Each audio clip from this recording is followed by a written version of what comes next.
ನಮಸ್ಕಾರ. ನಾವಿವತ್ತು ವಾಣಿ ವಿಲಾಸ ಸಾಗರ ಮಾರಿಕಣಿವೆ ಅಂತ ಏನು ಚಿತ್ರದುರ್ಗದ ಒಂದು ಡ್ಯಾಮ್ ಇದೆ, ಆ ಡ್ಯಾಮ್ ಕೋಡಿ ಬಿದ್ದಿರುವಂತಹ ಸ್ಥಳದಲ್ಲಿದ್ದೀವಿ. ಮೊಟ್ಟ ಮೊದಲನೇದಾಗಿ ನಮ್ಮ ಮೈಸೂರು ಮಹಾರಾಣಿ ಏನಿದ್ರು ಕೆಂಪನಂಜಮ್ಮಣ್ಣಿ ವಾಣಿ ವಿಲಾಸ ಸನ್ನಿಧಾನ, ಕೆಂಪನಂಜಮ್ಮಣ್ಣಿ ವಾಣಿ ವಿಲಾಸ ಸನ್ನಿಧಾನ. ಈಕೆ ಚಾಮರಾಜ ಒಡೆಯವರವರ ವಿಧವೆ ಆಗಿದ್ರು, ಅಂದ್ರೆ ವಿಡೋ ಆಗಿದ್ರು. ಈ ಮಹಾರಾಣಿಯವರ ಕೃಪೆಯಿಂದ ಇವತ್ತು ಚಿತ್ರದುರ್ಗ ಜಿಲ್ಲೆ ಮತ್ತೆ ಪಾರ್ಟ್ಸ್ ಆಫ್ ತುಮಕೂರು ಜಿಲ್ಲೆ, ಮುಖ್ಯವಾಗಿ ಹಿರಿಯೂರು ತಾಲೂಕೇನಿದೆ, ಹೊಸದುರ್ಗ ತಾಲೂಕೇನಿದೆ, ಎರಡು ತಾಲೂಕುಗಳು ಬಹಳ ದೊಡ್ಡ ಮಟ್ಟದಲ್ಲಿ, ಚಳ್ಳಕೆರೆ ತಾಲೂಕೇನಿದೆ ಬಹಳ ದೊಡ್ಡ ಮಟ್ಟದಲ್ಲಿ ಉಪಯೋಗ ಪಡ್ಕೊಂಡಿದೆ. ಸುಮಾರು 89 ವರ್ಷಗಳ ನಂತರ, ಅಂದ್ರೆ 1934ರಲ್ಲಿ ಕೋಡಿ ಬಿದ್ದಿದ್ದು, ಈಗ 2022ರಲ್ಲಿ ಅಂದ್ರೆ 89 ವರ್ಷಗಳ ನಂತರ ಮತ್ತೆ ಕೋಡಿ ಬೀಳ್ತಾ ಇದೆ. ಇದು 1897ರಿಂದ 1907ರ ನಡುವೆ ಕಟ್ಟಲ್ಪಟ್ಟಿತ್ತು.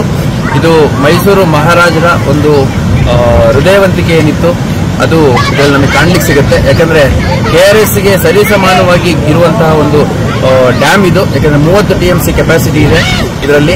ಅಪ್ಪರ್ ಭದ್ರಾ ಸ್ವತಂತ್ರ ನಂತರ ನಮ್ಮ ಸ್ವತಂತ್ರ ಭಾರತದಲ್ಲಿ ಸುಮಾರು 60sಯಿಂದನೂ ನಿರಂತರವಾಗಿ ಒಂದಲ್ಲ ಒಂದು ಸರ್ಕಾರಗಳು ಪ್ರಯತ್ನ ಮಾಡ್ತಾ ಬರ್ತಾ ಇದ್ರು. ಅಪ್ಪರ್ ಭದ್ರಾ ಪ್ರಾಜೆಕ್ಟ್ ಏನಿದೆ ಆ ಪ್ರಾಜೆಕ್ಟ್ ಕೂಡ ಕಂಪ್ಲೀಟ್ ಆಗಿಬಿಟ್ಟು ಸುಮಾರು 89 ವರ್ಷಗಳ ನಂತರ ನಮ್ಮ ಮಾರಿಕಣಿವೆ ಕೆರೆ ಕೋಡಿ ಬಿದ್ದಿದೆ, ವಾಣಿ ವಿಲಾಸ ಸಾಗರ ತುಂಬಿದೆ ಮತ್ತೆ ಕೋಡಿ ಬಿದ್ದಿದೆ. ಇಂಥ ಒಂದು ಸುವರ್ಣಾಕ್ಷರಗಳಲ್ಲಿ ಬರೆದಿಡುವಂತಹ ಸಂದರ್ಭಕ್ಕೆ ನಾವು ಸಾಕ್ಷಿ ಆಗ್ತಾ ಇದ್ದೀವಿ.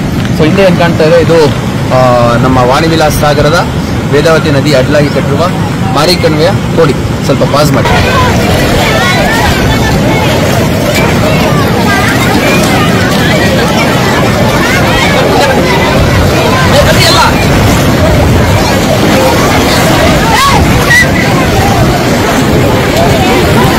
ಇದು ಚಿತ್ರದುರ್ಗ ಜಿಲ್ಲೆ, ಅದರಲ್ಲಿ ಹಿರಿಯೂರು ತಾಲೂಕು, ನಮ್ಮೆಲ್ಲ ಹೊಲಗಳಿಗೆ ಅಮೃತದ ರೀತಿಯಲ್ಲಿರುವಂತಹ ವೇದಾವತಿ ನದಿಯ ನೀರು. ಸೊ ಇಂಥ ಒಂದು ಪುಣ್ಯ ಸಮಯದಲ್ಲಿ ನಾವಿದ್ದೀವಿ. ಯಾಕಂದ್ರೆ 89 ವರ್ಷದಲ್ಲಿ ಸಿಕ್ತಿಲ್ದಿರೋ ಅವಕಾಶ ಇವತ್ತು ಸಿಕ್ಕಿದೆ. ಸೊ ಎಲ್ಲರೂ ಒಂದು ತೀರ್ಥ ಸ್ಥಾನ ಮಾಡೋದು.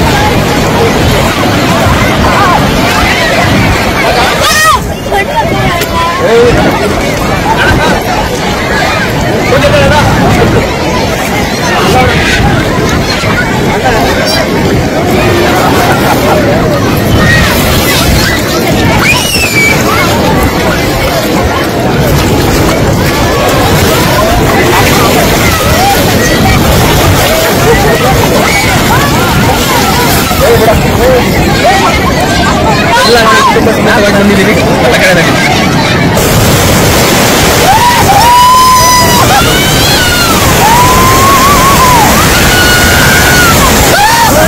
ಪುಣ್ಯದ ಸಮಯದಲ್ಲಿ ನಾವಿದ್ದೀವಿ ಅನ್ನುವಂಥದ್ದು ಬಹಳ ಹೆಮ್ಮೆ ವಿಚಾರ. ಯಾಕಂದ್ರೆ ಮಾರಿಕಣಿವೆ ಅನ್ನುವಂಥದ್ದು ದುರ್ಗ ಅಂತಂದ್ರೆ ಚಿತ್ರದುರ್ಗ ಬರಗಾಲ ಪೀಡಿತ ಪ್ರದೇಶ ಅನ್ನುವಂಥದ್ದಿತ್ತು.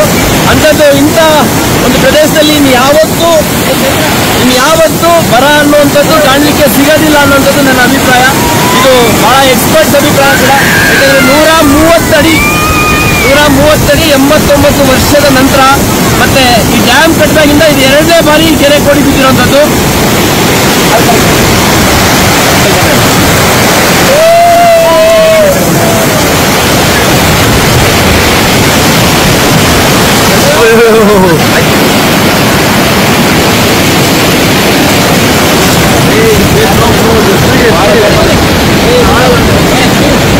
ನೋಡಿ, ಚಿತ್ರದುರ್ಗದ ಜನ ಎಷ್ಟು ಪ್ರೀತಿಯಿಂದ ಬಂದಿದ್ದಾರೆ ಅನ್ನೋದಕ್ಕೆ, ಎಷ್ಟು ಅಭಿಮಾನದಿಂದ ಬಂದಿದ್ದಾರೆ ಅಂದ್ರೆ, ಇಷ್ಟು ಬೆಳಗ್ಗೆನೆ ಇಷ್ಟು ಜನ ಈ ಕೋಡಿ ನೋಡ್ಲಿಕ್ಕೆ ಬಂದಿದ್ದಾರೆ.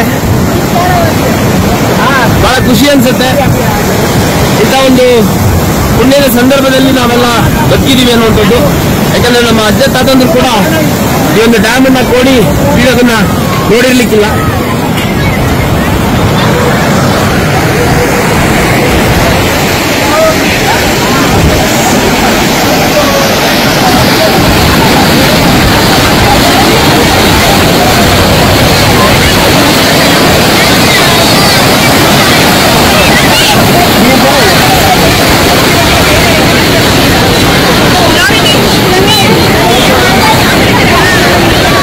ನೋಡಿ, ಎಲ್ಲ ಸಕುಟುಂಬ ಪರಿವಾರ ಸಮೇತರಾಗಿ ಬಂದು ಎಲ್ಲ ಎಷ್ಟು ಎಂಜಾಯ್ ಮಾಡ್ತಾ ಇದ್ದಾರೆ ನೋಡಿ. ಲಾಸ್ಟ್ ಒಂದು ಹೇಳ್ತೀನಿ. ಸೊ ಇಂಥ ಒಂದು ಸಂದರ್ಭದಲ್ಲಿ ನಾವಿದ್ದೀವಿ. ಈ ಸಂದರ್ಭದಲ್ಲಿ ನಾನು ಯಾರ್ಯಾರು ಇದರ ಒಂದು ಡ್ಯಾಮ್ ಕಟ್ಟೋದ್ರ ಹಿಂದೆ ಈ ಡ್ಯಾಮ್ನ ನೀರಾವರಿ ಕಮಾಂಡ್ ಏರಿಯಾ ಎಲ್ಲ ಅಭಿವೃದ್ಧಿಪಡಿಸೋದ್ರ ಹಿಂದೆ ಇದ್ದಾರೆ ಅವರೆಲ್ಲರೂ ನಾನು ಅಭಿನಂದನೆ ಸಲ್ಲಿಸಲಿಕ್ಕೆ ಇಷ್ಟಪಡ್ತೇನೆ, ಕೃತಜ್ಞತೆಗಳನ್ನು ಸಲ್ಲಿಸಲಿಕ್ಕೆ ಇಷ್ಟಪಡ್ತೇನೆ. ಯಾಕಂದರೆ ಮೈಸೂರು ಮಹಾರಾಜರು ಈ ಒಂದು ಚಿತ್ರದುರ್ಗ ಜಿಲ್ಲೆಯ ಮೇಲೆ ಇಟ್ಟು ಅಭಿಮಾನ ಇಟ್ಟು ಪ್ರೀತಿ ಇಟ್ಟು ಮಾಡಿರುವಂಥ ಕೆಲಸ ಲಕ್ಷಾಂತರ ಜನಕ್ಕೆ ಇವತ್ತು ಅನುಕೂಲ ಆಗಿದೆ. ಅದೇ ರೀತಿ ಮೈಸೂರು ಮಹಾರಾಜರು ಒಂದು ಕಾಲದಲ್ಲಿ ಮಾಡಿದ್ದಾರೆ. ನಂತರದ ದಿನಗಳಲ್ಲಿ ಯಾವ್ಯಾವ ಸರ್ಕಾರಗಳು ಈ ಒಂದು ಡ್ಯಾಮ್ ತುಂಬಲಿಕ್ಕೆ ಈ ಒಂದು ಸಮೃದ್ಧಿಗೆ ಕಾರಣ ಆಗಿದ್ದಾರೆ ಅವರೆಲ್ಲರಿಗೂ ಪ್ರತಿಯೊಬ್ಬರಿಗೂ ಯಾವುದೇ ಒಂದು ಪಕ್ಷ ಇರ್ಬೋದು, ಯಾವುದೇ ಒಂದು ವ್ಯಕ್ತಿ ಇರ್ಬೋದು, ಪ್ರತಿಯೊಬ್ಬರಿಗೂ ಈ ಸಂದರ್ಭದಲ್ಲಿ ನಾನು ಧನ್ಯವಾದಗಳು ಅರ್ಪಿಸಲಿಕ್ಕೆ ಇಷ್ಟಪಡ್ತೇನೆ. ಚಿತ್ರದುರ್ಗದವನಾಗಿ ನಾನು ಈ ಒಂದು ಡ್ಯಾಮ್ಗೆ ಬಂದು ಈ ಒಂದು ಸಂಭ್ರಮದ ಕ್ಷಣವನ್ನು ನಮ್ಮೆಲ್ಲರ ಜೊತೆ ಹಂಚಿಕೊಳ್ಳಲಿಕ್ಕೆ ತುಂಬಾ ಖುಷಿ ಪಡ್ತಾ ಇದ್ದೀನಿ. ಜೈ ಹಿಂದ್, ಜೈ ಕರ್ನಾಟಕ. ನಮ್ಮ ಜೈ ಚಿತ್ರದುರ್ಗ, ಮಾರಿಕಣಿವೆ ಡ್ಯಾಮ್, ವಾಣಿವಿಲಾಸ ಸಾಗರ, ಮೈಸೂರು ಮಹಾರಾಜರು ಮತ್ತೆ ಈ ಒಂದು ಡ್ಯಾಮ್ ಇಂದ ಇರೋ ಪ್ರತಿಯೊಬ್ಬರಿಗೂ ಒಳ್ಳೆಯದಾಗಲಿ. ಎಲ್ರಿಗೂ ನಮಸ್ಕಾರ. ನಾವಿವತ್ತು ನಮ್ಮ ಚಿತ್ರದುರ್ಗದ ಜೀವನದಿ ವೇದಾವತಿ ಅದರ ಅಡ್ಡಲಾಗಿ ಕಟ್ಟಿರುವಂತಹ ವಾಣಿವಿಲಾಸ ಸಾಗರ, ಮಾರಿಕಣಿವೆ ಅಂತ ಏನ್ ಕರೀತಾರೆ, ಅದನ್ನ ನಾವು ನೋಡಬಹುದು. ನೋಡಿ, 1898ರಿಂದ 1997 ವಾಣಿವಿಲಾಸ ಸಾಗರ ಈ ಡ್ಯಾಮ್ ಅನ್ನ ಕಟ್ಟಿರೋದು. ಆಗ total cost of the project 45 lakh ಇತ್ತು ಅಂತ ಹೇಳ್ತಾರೆ. ಅದೇ ರೀತಿ ಇದೆಲ್ಲ ಬೇರೆ ಡೀಟೇಲ್ಸ್ ಇದೆ. 28.113 life storage, dust storage 1.87, together 30 TMC ಇದೆ. ಹೈಟ್ ಆಫ್ ದಿ ಡ್ಯಾಮ್ 135 ಅಡಿ ಅಂತಾರೆ, 49.38 ಮೀಟರ್. ಇನ್ನು ಉಳಿದದ್ದೆಲ್ಲ ಬೇರೆ ಡೀಟೇಲ್ಸ್ ಇಲ್ಲಿದೆ ನೋಡಿ. ವಾಣಿವಿಲಾಸ ಸಾಗರ ಕನ್ಸ್ಟ್ರಕ್ಟಿವ್ ಡೀಟೇಲ್ಸ್ ಅನ್ನುವಂಥದ್ದು. ಮತ್ತೆ ಇಲ್ಲಿ ಮುಖ್ಯವಾಗಿ ನಾವು ನೋಡಬೇಕಾಗಿರೋದು ಈ ವಿಷಯ. ಇಲ್ಲೇನು Karnataka water WRD water resource department ಅಂತ ಇರ್ಬೋದು mostly. Highest level of water ಎಷ್ಟಾಗಿದೆ ಅನ್ನುವಂಥದ್ದು ಪ್ರತಿ ವರ್ಷ ಹಾಕಿದ್ದಾರೆ ನೋಡಿ. ಇದು ಕಟ್ಟಿ ನಿಲ್ಲಿಸ್ಲಿಕ್ಕೆ ಸ್ಟಾರ್ಟ್ ಮಾಡಿದಾಗ 1109 ಅಡಿ ಇದ್ದಿದ್ದು 1933 34 ಅಂತ ಹೇಳ್ತಾರೆ. ಅವಾಗ 135 ಅಡಿ ಅಂದ್ರೆ ಇವಾಗ ಏನಿದೆ ಇದಕ್ಕಿಂತ ಜಾಸ್ತಿ ಸ್ಟೋರೇಜ್ ಆಗಿದೆ. ಮತ್ತೆ ಕೋಡಿ ಬಿದ್ದಿದೆ ಆವಾಗ ಆ ಸಂದರ್ಭದಲ್ಲಿ. ಈಗ 2022ರಲ್ಲಿ 130 ಅಡಿ ದಾಟ್ಬಿಟ್ಟು ಕೋಡಿ ಬಿದ್ದಿದೆ. ಕೋಡಿ ಬೀಳೋದು ಅಂದ್ರೆ ಡ್ಯಾಮ್ ಓವರ್ಫ್ಲೋ ಆಗಿ ಹರಿಯುವಂಥದ್ದು. ಡ್ಯಾಮ್ ಸೇಫ್ಟಿ ಗಮನದಲ್ಲಿ ಇಟ್ಕೊಂಡು 135 ಅಡಿವರೆಗೂ ಬಿಟ್ಟಿಲ್ಲ. 130 ಅಡಿ ಆದ ನಂತರ ಅದನ್ನ ನೀರು ಕೋಡಿ ಬೀಳಲಿಕ್ಕೆ ಅವಕಾಶ ಮಾಡಿಕೊಟ್ಟಿದ್ದಾರೆ. ಇದು ವಾಣಿವಿಲಾಸ ಸಾಗರ ಅಂತಂದ್ರೆ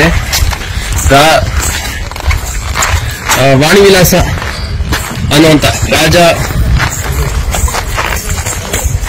ನಮ್ಮ ಮೈಸೂರು ಮಹಾರಾಜರ ಕಾಲದಲ್ಲಿ ಕಟ್ಟಿರುವಂಥದ್ದು. ಮಹಾರಾಣಿ ಕೆಂಪರಾಜಮ್ಮಣ್ಣಿ ವಾಣಿವಿಲಾಸ ಸನ್ನಿಧಾನ ಅನ್ನುವಂಥವ್ರು. ಇವರು ಚಾಮರಾಜ ಒಡೆಯರ್ ಅವರ ರಾಣಿಯಾಗಿರ್ತಾರೆ. ಅವರು ರಾಯಲ್ ಜ್ಯುವೆಲರಿನ ಪ್ಲೆಡ್ಜ್ ಮಾಡಿ, ಅಂದ್ರೆ ಮೈಸೂರು ಸಂಸ್ಥಾನಕ್ಕೆ ಸೇರಿದಂತಹ ರಾಜರ ಒಂದು ಜ್ಯುವೆಲರಿಯನ್ನ ಪ್ಲೆಡ್ಜ್ ಮಾಡಿ ಇದನ್ನ ಕಂಪ್ಲೀಟ್ ಮಾಡಿದ್ರು ಅನ್ನುವಂಥದ್ದು ನಮ್ಮ ಇತಿಹಾಸ. ಇದು ಎಷ್ಟು ಬ್ಯೂಟಿಫುಲ್ ಇದೆ ಅಂತಂದ್ರೆ most economic dam in the country ಅಂತ ಕೂಡ ಕರೀತಾರೆ. ಯಾಕಂದ್ರೆ ಇದೊಂದು ಅಡ್ಡಲಾಗಿ ಕಟ್ಟಿರೋದು ಬಿಟ್ರೆ ಬೇರೆಲ್ಲೂ ಇದಕ್ಕೆ ಸಕ್ಸಸ್ ಇಲ್ಲ ಅನ್ನುವಂಥದ್ದು. ಅಂದ್ರೆ ಈ ಟೆರೇನ್ ಇದೆ, ಇಲ್ಲಿ ಟೆರೇನು, ಆ ಗುಡ್ಡಗಳನ್ನು ಉಪಯೋಗಿಸ್ಕೊಂಡು 2 ಗುಡ್ಡಗಳಿದೆ. ಇದು ಅಡ್ಡ ಹಾಕಿರೋದು ಬಿಟ್ಟರೆ ಬೇರೆ ಏನಿಲ್ಲ. ಈ ಸ್ಟ್ರಕ್ಚರ್ ನೋಡ್ಬೋದು ನೀವು. ಇದು ನಾಗರಾವ್ ಫಿಲಮ್ ಅಲ್ಲೆಲ್ಲ ಕರ್ಪೂರದ ಗೊಂಬೆ ನಾನು ಅಂತ ಆರ್ತಿ ಪರ್ಫಾರ್ಮ್ ಮಾಡಿರುವಂತಹ ಒಂದು, ಅದೇ ರೀತಿ ಹುಚ್ಚ ಫಿಲಮ್ ಅಲ್ಲಿ ಸುದೀಪ್ ಅವರು ಪರ್ಫಾರ್ಮ್ ಮಾಡಿರುವಂತದ್ದು. ಇತ್ತೀಚೆಗಂತೂ ಬಹಳಷ್ಟು ಸಿನಿಮಾಗಳ ಶೂಟಿಂಗ್ ನಡೆದಿದೆ. ಇಲ್ಲಿ ಬನ್ನಿ,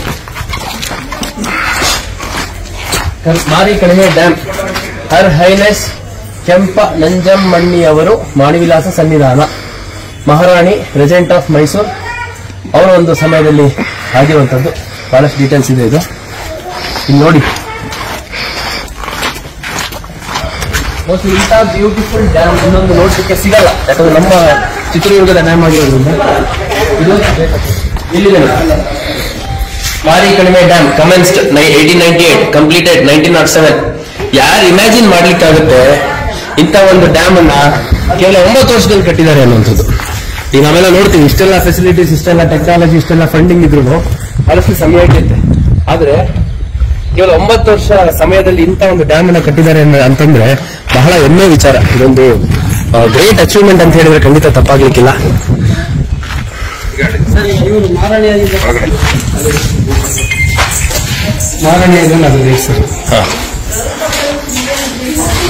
Vanivilasa Sagara, named after our highness Sri Vanivilasa Sannidhana, who was the Maharani Regent of Mysore from February 1st 1895 to 8th August 1902 ಅನ್ನುವಂಥದ್ದು. ಎಷ್ಟು ಬ್ಯೂಟಿಫುಲ್ ಇದೆ ನೋಡಿ, ಮನಸ್ಸುಗೂಡೆಗೊಳ್ಳುವಂತ ಮನಮೋಹಕ ದೃಶ್ಯ ಇದು. ಆಕ್ಚುಲಿ ಇದು ಮ್ಯಾಪ್ ಏನ್ ಕಾಣುತ್ತೆ, ಇದು ಬೇರೆ ಒಂದು ಆಂಗಲ್ ನೋಡಿದಾಗ ನಮಗೆ ಇಂಡಿಯಾ ಮ್ಯಾಪ್ ತರ ಕಾಣುತ್ತೆ ಅನ್ನೋದು ಕೂಡ ವಿಶೇಷ. ಸೊ ನಾನು ಎಲ್ಲರಿಗೂ ವಾಣಿವಿಲಾಸ ಸಾಗರವನ್ನ ನೋಡ್ಲಿಕ್ಕೆ ಬನ್ನಿ.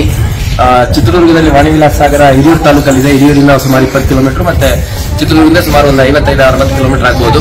ಅದೇ ರೀತಿ ಚಿತ್ರದುರ್ಗದಲ್ಲಿ ಕೋಟೆ ಇದೆ, ಆಮೇಲೆ ಚಂದ್ರವಳ್ಳಿ ಇದೆ, ಜೋಗಿಮಟ್ಟಿ ಇದೆ, ಆಡಮಲ್ಲೇಶ್ವರ ಇದೆ, ಮುರುಘಾ ಮಠ ಇದೆ. ಈ 10 ಹಲವಾರು ಜಾಗಗಳ ಒಂದು 2 days ಟ್ರಿಪ್, ಸ್ಯಾಟರ್ಡೆ ಸಂಡೇ ಚಿತ್ರದುರ್ಗನ ತುಂಬಾ ಬ್ಯೂಟಿಫುಲ್ ಆಗಿ ನೋಡ್ಕೊಂಡು ಹೋಗ್ಬೋದು. ಮೋಸ್ಟ್ಲಿ ಇಷ್ಟು ಕ್ಲೋಸ್ ಸರ್ಕ್ಯೂಟ್ಸ್ ಅಲ್ಲಿ ಇರುವಂತಹ ಟೂರಿಸ್ಟ್ ಡೆಸ್ಟಿನೇಷನ್ಸ್ ಬೇರೆಲ್ಲೂ ಸಿಗ್ಲಿಕ್ಕಿಲ್ಲ. ಸೊ ನಾನು ಚಿತ್ರದುರ್ಗದವನಾಗಿ ನಿಮಗೆ ರೆಕಮೆಂಡ್ ಮಾಡ್ತೀನಿ, ರಿಕ್ವೆಸ್ಟ್ ಮಾಡ್ತೀನಿ, ಬನ್ನಿ ಚಿತ್ರದುರ್ಗನ ಹೆಚ್ಚೆಚ್ಚು ಜನ ನೋಡಿ. ಚಿತ್ರದುರ್ಗ ಡ್ಯಾಮ್, ವಾಣಿವಿಲಾಸ ಸಾಗರ ಡ್ಯಾಮ್ ನೋಡಿ, ಚಿತ್ರದುರ್ಗ ಕೋಟೆ ನೋಡಿ. ಯಾಕಂದ್ರೆ ಚಿತ್ರದುರ್ಗ ಒಂದು ಟೂರಿಸ್ಟ್ ಹಬ್ ಆಗಿ ಡೆವಲಪ್ ಆಗೋ ಎಲ್ಲ ಎಲಿಜಿಬಿಲಿಟೀಸ್ ಅದಕ್ಕಿದೆ. ದೊಡ್ಡ ಮಟ್ಟದಲ್ಲಿ ಬನ್ನಿ, ಚಿತ್ರದುರ್ಗದ ಒಂದು ಟೂರಿಸಂ ಇಂಡಸ್ಟ್ರಿ ಬೆಳೀಲಿ, ಎಕಾನಮಿ ಬೆಳೀಲಿ. ಇವತ್ತು ಇಂಥ ಒಂದು ಪುಣ್ಯದ ಸಮಯದಲ್ಲಿ, ಅಂದ್ರೆ 89 ವರ್ಷ ಆದ್ಮೇಲೆ ಇದು ಕೋಡಿ ಬಿದ್ದಿರುವಂತದ್ದು, ಇಂಥ ಒಂದು ಪುಣ್ಯದ ಸಮಯದಲ್ಲಿ ನಾವಿದ್ದೀವಿ ಅನ್ನೋಂಥದ್ದು ತುಂಬಾ ಹೆಮ್ಮೆಯ ವಿಷಯ. ಮತ್ತೆ ನಮ್ಮ ಹೊಲಗಳಿಗೆಲ್ಲ ಇದೇ ನೀರು ಹರಿಯುವಂಥದ್ದು ಕೂಡ ಬಹಳ ಖುಷಿಯ ವಿಚಾರ. ಸೊ ಜೈ ಹಿಂದ್, ಜೈ ಕರ್ನಾಟಕ. ಮತ್ತೆ ನಮ್ಮ ಚಿತ್ರದುರ್ಗಕ್ಕೆ ಜಯವಾಗಲಿ.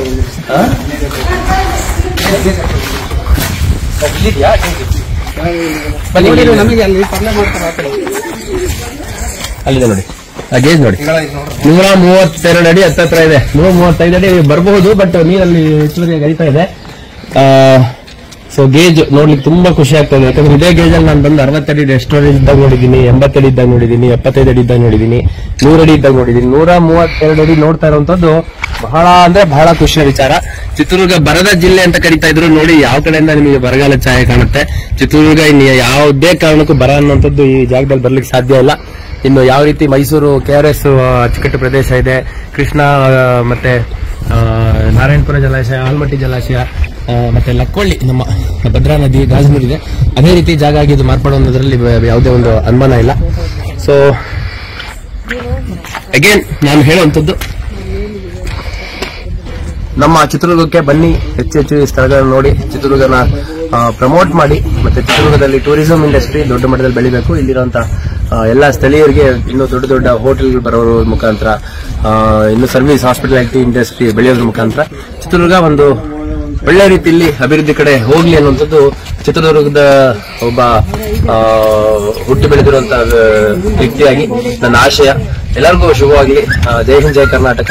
ಅದೇ ರೀತಿ ಚಿತ್ರದುರ್ಗಕ್ಕೆ ಜಯವಾಗಲಿ. ಮತ್ತು ಈ ಒಂದು ಡ್ಯಾಮ್ ಕಟ್ಟಿದಂತಹ ಮೈಸೂರು ಮಹಾರಾಜರು 100 ಕಾಲ ಚೆನ್ನಾಗಿ ಬಾಳ್ಲಿ. ಅವರ ಒಂದು ಆಶೀರ್ವಾದ ಯಾವ ರೀತಿ ಈ ಹಿಂದೆ ಚಿತ್ರದುರ್ಗ ಜಿಲ್ಲೆ ಮೇಲಿತ್ತು, ಅದೇ ರೀತಿ ಆಶೀರ್ವಾದ, ತಾಯಿ ಚಾಮುಂಡೇಶ್ವರಿ ಆಶೀರ್ವಾದ, ಚಿತ್ರದುರ್ಗದ ಉಚ್ಚಂಗಿಲಮ್ಮನ ಆಶೀರ್ವಾದ, ಏಕನಾಥೇಶ್ವರಿ ಆಶೀರ್ವಾದ, ಉತ್ಸವಮ್ಮ ತಾಯಿ ಆಶೀರ್ವಾದ, ಮತ್ತೆ ಮಾರಿಕಣಿವೆ ಮಾರಮ್ಮನ ಆಶೀರ್ವಾದ ಎಲ್ಲದೂ ಈ ಜಿಲ್ಲೆ ಜನರ ಮೇಲೆ, ಮತ್ತೆ ಈ ನೀರಿನಿಂದ ಯಾರ್ಯಾರಿಗೆ ಅನುಕೂಲ ಆಗುತ್ತೆ ಅವರೆಲ್ಲರ ಮೇಲೆ ಇರಲಿ ಅಂತ ನಾನು ಆ ದೇವರಲ್ಲಿ ಮತ್ತೊಮ್ಮೆ ಪ್ರಾರ್ಥಿಸ್ತೀನಿ. ಜೈ ಹಿಂದ್, ಜೈ ಕರ್ನಾಟಕ.